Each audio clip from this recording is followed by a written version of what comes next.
Hi అండి, welcome to Varahi cooking and DIY. నేను మీ శివ. ఈ వీడియో చూసే ముందు సబ్స్క్రైబ్ చేయడం అస్సలు మర్చిపోవద్దు. ఈరోజు రెసిపీ వచ్చేసి వాక్కాయ పప్పు. దానికి ముందుగా కందిపప్పు తీసుకుని ఒక కప్పు కడిగి ఒక హాఫ్ అన్ అవర్ ముందు నానబెట్టుకోండి. వాక్కాయలు అంటే ఇవే అనమాట. ఇవి మీ ఊర్లో ఏమంటారో కంపల్సరీ కామెంట్ సెక్షన్లో కామెంట్ చేయండి.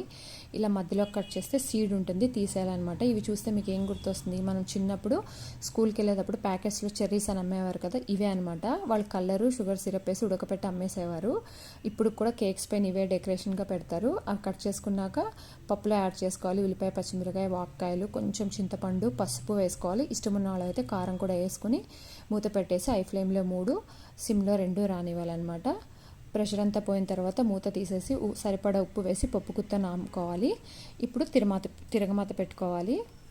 తిరగమాత పెట్టుకునేటప్పుడు ఎప్పుడైనా గుర్తుంచుకోండి, పప్పుకి నెయ్యి సగం నూనె సగం వేసుకుంటే పప్పుకి మంచి టేస్ట్ వస్తుంది. లాస్ట్లో కొత్తిమీరతో గార్నిష్ చేసుకోవాలి. అంతే అండి, అయిపోయింది.